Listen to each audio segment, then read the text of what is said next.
Saudara-saudari, pada hari ini saya ingin berbicara tentang satu pertanyaan penting yang berhubungan dengan apologetika Katolik. Pertanyaannya begini, apakah Yesus mempunyai saudara dan saudari kandung? Berdasarkan keyakinan Katolik, kita selalu menjawabnya tidak. Tetapi dari saudara-saudari kita yang bukan Katolik, yang beragama Protestan, banyak yang percaya bahwa Yesus memiliki saudara dan saudari kandung yang dikisahkan dalam Injil. Jadi Injil Matius ada, Injil Lukas juga ada, Injil Markus juga ada. Tapi pada hari ini, saudara-saudari, saya mau melihat 3 alasan penting yang membuktikan bahwa Yesus tidak mempunyai saudara dan saudari kandung. Saudara-saudari, banyak alasan. Nah, untuk hari ini saya hanya fokus pada 3 alasan penting. Nanti di video berikut saya akan berikan beberapa alasan lain. Saya mau jelaskan secara tuntas sehingga kalau saudara-saudari berdiskusi dengan saudara-saudari kita yang dari agama Protestan bisa melihat itu. Alasan-alasan mengapa kita tidak percaya bahwa Yesus itu mempunyai saudara dan saudari kandung. Kita percaya bahwa Yesus itu adalah anak satu-satunya, anak tunggal. Baik, saudara-saudari yang terkasih dalam Kristus, pertama sekali kita melihat Injil Matius bab 1 ayat 24 sampai dengan 25. Saya coba bacakan. Nah, untuk saudara-saudari yang punya Alkitab, punya Injil, silakan ikuti bersama saya. Nah, bunyi Matius bab 1 ayat 24 sampai dengan 25 begini. Sesudah bangun dari tidurnya, Yusuf berbuat seperti yang diperintahkan malaikat Tuhan itu kepadanya. Ia mengambil Maria sebagai istrinya, tetapi tidak bersetubuh dengan dia, sampai ia melahirkan anaknya laki-laki yang sulung, dan Yusuf menamakan dia Yesus. Nah, saudara-saudari, dalam Injil selalu digunakan itu kata Yusuf, itu sebenarnya Yosef. Jadi itu semua saya harap saudara-saudari pahami itu. Nah, kata-kata kunci dari perikop ini dari Injil Matius bab 1 ayat 24 sampai dengan 25, yaitu bahwa Maria, ibu Yesus, itu melahirkan anaknya yang laki-laki, anak sulung. Jadi kalau dalam bahasa Inggris, mereka selalu katakan the firstborn son.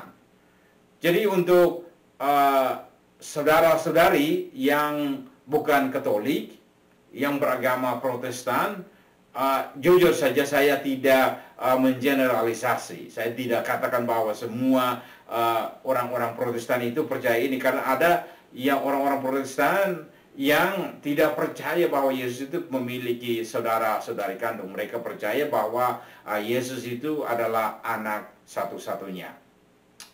Nah, saudara-saudari, pada hari ini saya mau melihat yang ini. Jadi untuk teman-teman kita yang bukan Katolik, mereka bilang kalau dikatakan sebagai anak sulung, berarti selalu mengandaikan atau dengan sendirinya mengimplikasikan adanya anak-anak yang lain. Jadi kalau kita katakan Yesus itu adalah anak sulung, dengan sendirinya itu ada anak yang kedua, anak yang ketiga, anak yang keempat, dan seterusnya sampai pada anak bungsu. Ya, jadi anak sulung dengan anak bungsu. Jadi untuk mereka itu sudah dengan sendirinya seperti itu. Nah, saudara-saudari yang terkasih dalam Kristus, dalam satu poin, satu gagasan, satu konsep, ya itu bisa benar bahwa kalau anak sulung dengan sendirinya pasti ada anak kedua dan sampai dengan anak bungsu. Itu soal logika berpikir saja. Tetapi saudara-saudari yang terkasih dalam Kristus, coba kita melihat secara lebih detail tentang gagasan ini. Nah, perlu diketahui bahwa orang-orang Ibrani atau orang-orang Yahudi, ketika mereka menggunakan istilah the firstborn son, anak sulung laki-laki, itu tidak selalu mengimplikasikan bahwa ada anak yang lain. Jadi itu tidak seharusnya, itu tidak dengan sendirinya ada anak-anak yang lain. Mengapa? Saya mau jelaskan ini karena penggunaan istilah the firstborn son atau anak sulung laki-laki ini selalu mempunyai makna tertentu. Jadi bagi orang Ibrani atau orang-orang Israel, orang-orang Yahudi itu menggunakan ungkapan itu karena ada makna atau ada arti di belakang gelar-gelar seperti itu. Jadi menggunakan the firstborn son atau menggunakan anak sulung laki-laki itu punya gelar-gelar khusus. Pada hari ini saya berikan tiga makna khusus dari penggunaan the firstborn son, dari penggunaan anak sulung laki-laki. Jadi pertama, jadi itu alasan pertama atau makna pertama itu bahwa the firstborn son atau anak sulung laki-laki itu selalu menandakan bahwa anak itu adalah milik Tuhan. Anak itu adalah empunya Tuhan. Karena ini memang betul-betul datangnya dari kitab suci. Untuk lebih jelasnya, mari kita pergi lihat kitab Keluaran. Jadi itu kitab Keluaran. Kalau Anda kitab suci, coba buka kitab Keluaran bab 13 ayat 2. Jadi sekali lagi kitab Keluaran bab 13 ayat 2. Itu mengatakan, saya mau bacakan kepada saudara-saudari semua. Itu mengatakan begini: kuduskanlah bagiku semua anak sulung, semua yang lahir terdahulu dari kandungan orang-orang Israel, baik pada manusia maupun pada hewan. Akulah yang empunya mereka. Ini sangat-sangat penting. Jadi itu penggunaan anak sulung yang lahir terdahulu, entah itu dari manusia maupun dari hewan, itu adalah milik Tuhan. Jadi menggunakan ungkapan itu berarti dengan sendirinya mereka sudah persembahkan, mereka sudah dedikasikan kepada Tuhan, karena Tuhan sendiri yang membutuhkannya. Ada Tuhan sendiri yang mengklaim itu, bahwa anak yang lahir terdahulu dalam keluarga itu adalah milik Tuhan. Karena itu dia bilang itu pertama sekali, kuduskanlah anak itu bagiku. Jadi itu sehingga untuk Yosef dan Maria ketika mereka melihat Yesus itu bahwa ini adalah hadiah dari Tuhan. Dan kita harus membawanya kembali kepada Tuhan. sehingga mereka selalu panggil begitu. Itu tujuan pertama. Jadi makna pertama itu bahwa mengapa dinamakan firstborn son, mengapa dinamakan anak sulung laki-laki, ya seperti yang kita tahu bahwa itu karena itu Tuhan. Dikatakan itu adalah milik Tuhan. Dan untuk orang-orang Yunani, orang-orang Yahudi, untuk orang-orang Ibrani, itu sudah dengan sendirinya.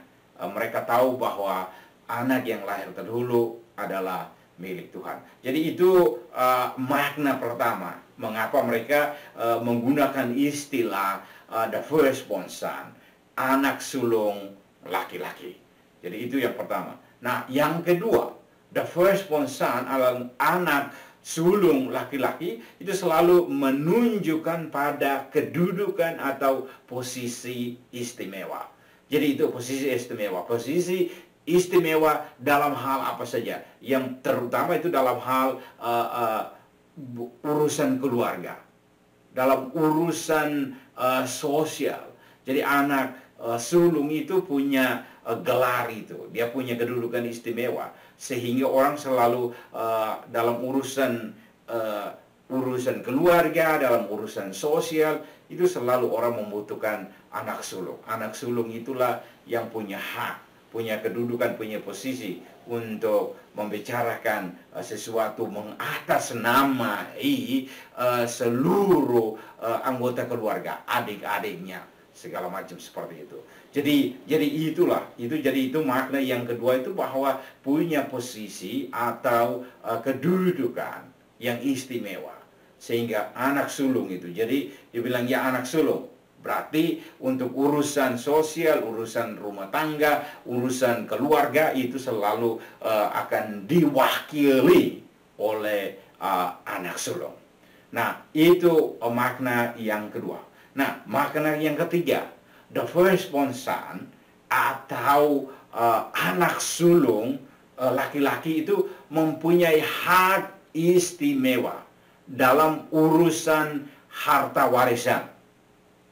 Sehingga ini yang perlu diperhatikan. Jadi ketika urusan keluarga, urusan harta warisan itu biasanya itu dilimpahkan kepada the firstborn son, anak sulung laki-laki. Sehingga kalau seandainya terjadi sesuatu terhadap anak sulung, maka anak yang sesudah anak sulung itu, ya berarti dia yang ambil alih.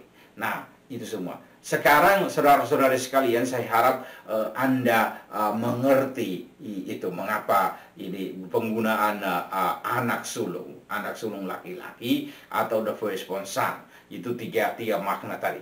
Nah, sekarang saya mau mengambil konklusi di sini, bahwa penggunaan istilah the firstborn son atau anak sulung laki-laki bagi orang-orang Ibrani, bagi orang-orang Yahudi, orang-orang Israel itu tidak selalu mengimplikasikan adanya anak yang lain.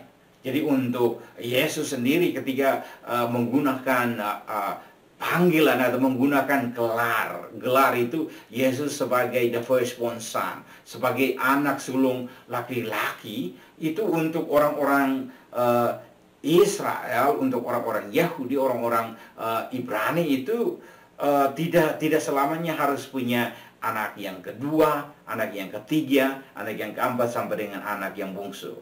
Jadi alasannya mengapa Yesus itu tidak punya itu, karena dia gunakan istilah itu bukan menunjukkan bahwa dia punya adik-adik yang lain. Sehingga itu. Jadi inilah alasan-alasan mengapa atau penggunaan itu tidak selamanya. Penggunaan the firstborn son atau anak sulung laki-laki itu tidak selamanya menunjukkan bahwa itu ada anak kedua, ketiga, keempat, dan sampai dengan anak bungsu. Jadi catatan terakhir dari konklusi ini adalah bahwa Yesus itu tidak mempunyai adik-adik, tidak mempunyai saudara laki-laki dan juga saudara perempuan. Dia adalah satu-satunya anak dari Maria.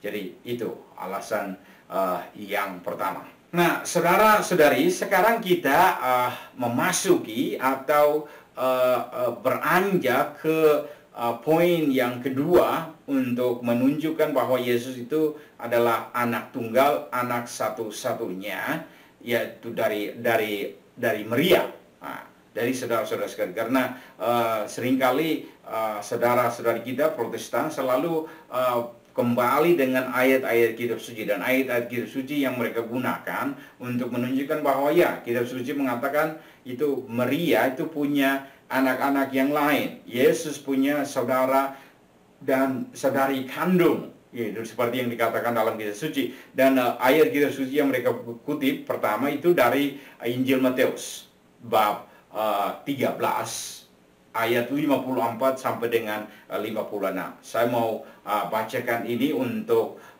saudara-saudari sehingga mungkin saudara-saudari bisa mengerti ini. Dan kalau perlu saudara-saudari bisa ikuti, bisa lihat kitab suci dan bisa membacakannya. Jadi bunyinya begini.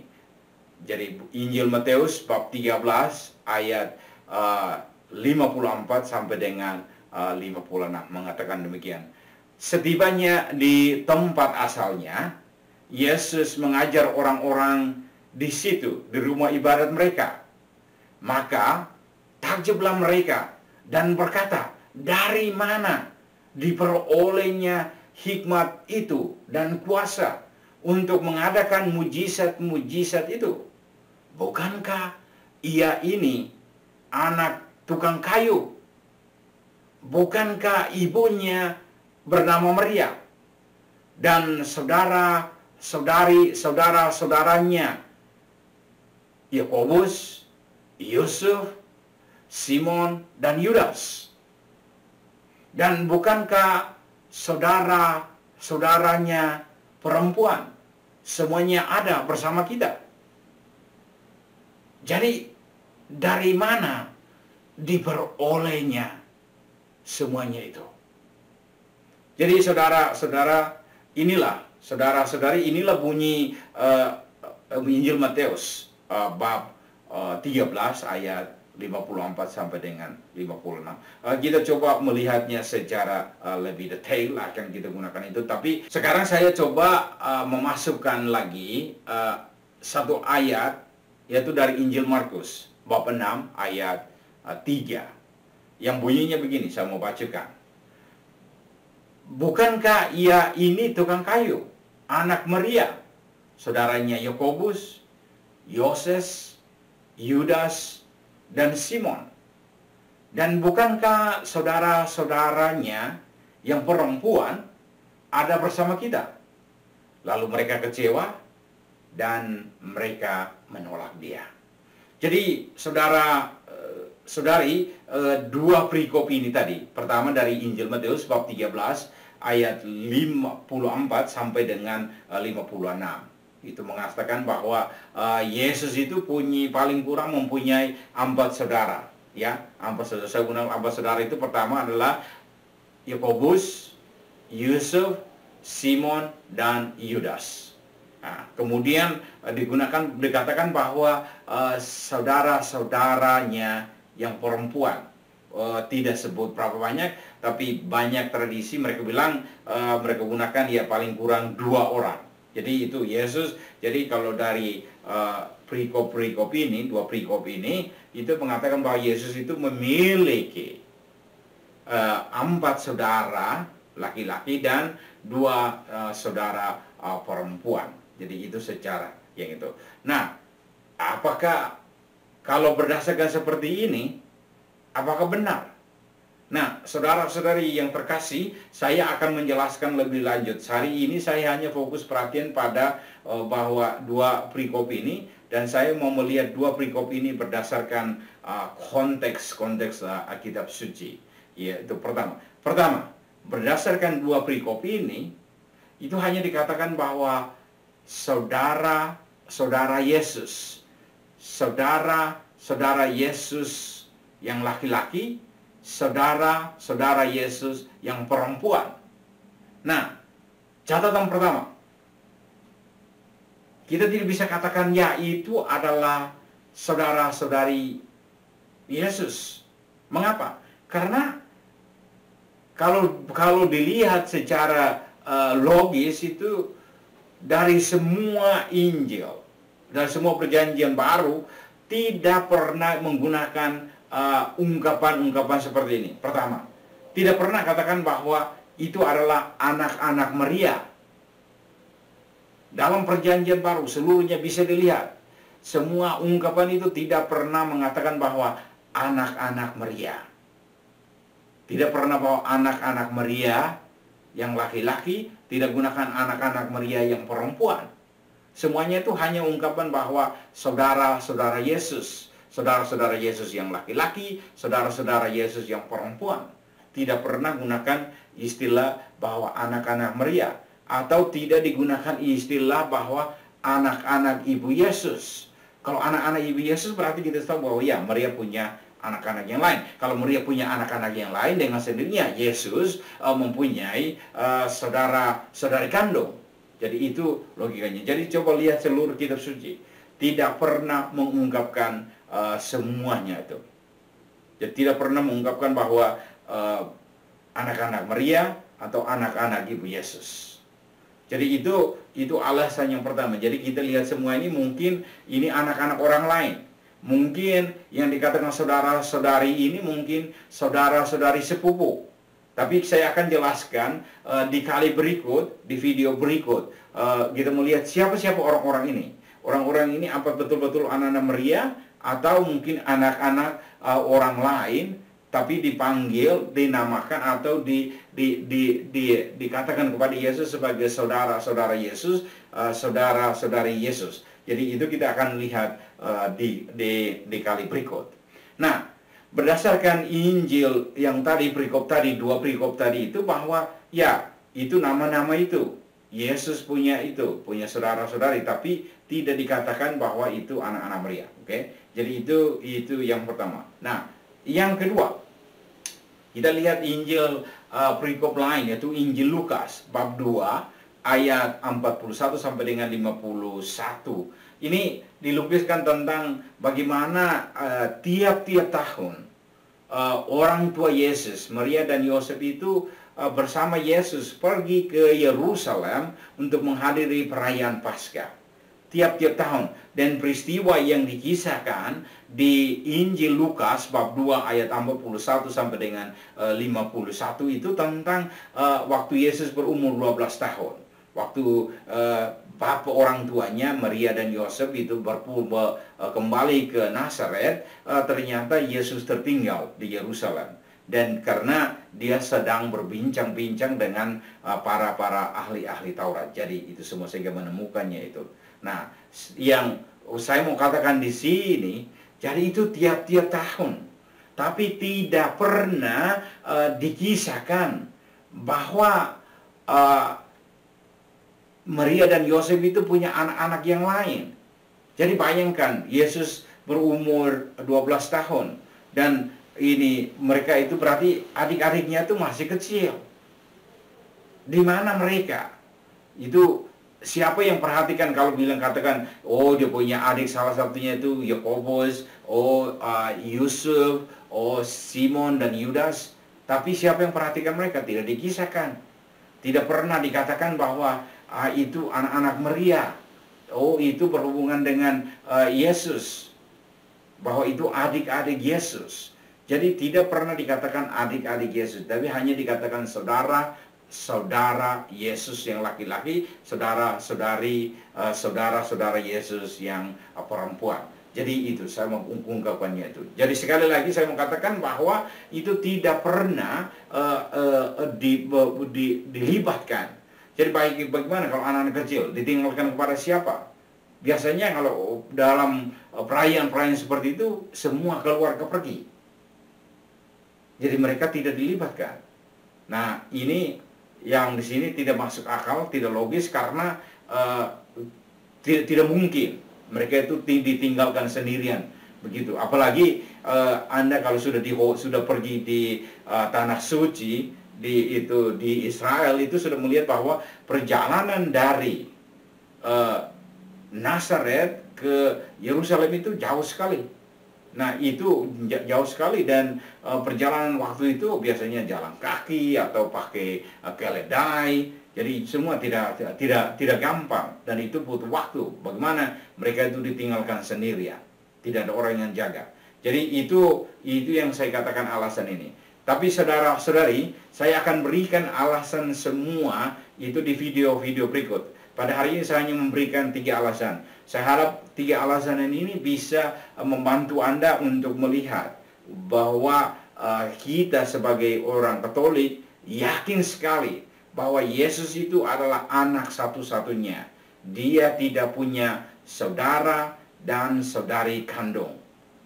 Maria hanya punya Yesus itu sebagai anak satu-satunya, dan mereka namakan dia anak sulung karena memiliki gelar-gelar khusus. Kemudian saudara-saudari yang digunakan oleh Injil Matius itu bab 13, kemudian juga Injil Markus bab 6, itu katakan saudara-saudari itu sebenarnya saudara-saudari sepupu. Jadi saya akan jelaskan siapa orang-orang itu, kenapa dikatakan saudara-saudari sepupu. Jadi untuk penjelasan kali ini sampai di sini, Anda ikuti terus dalam penjelasan berikutnya. Saya akan memberikan banyak lagi beberapa alasan untuk mendukung kenapa kita yakin Yesus itu adalah anak satu-satunya. Dia tidak punya saudara-saudari kandung.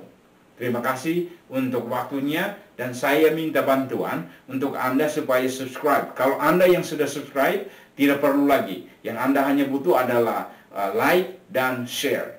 Terima kasih untuk waktunya, dan Tuhan memberkati. Amin.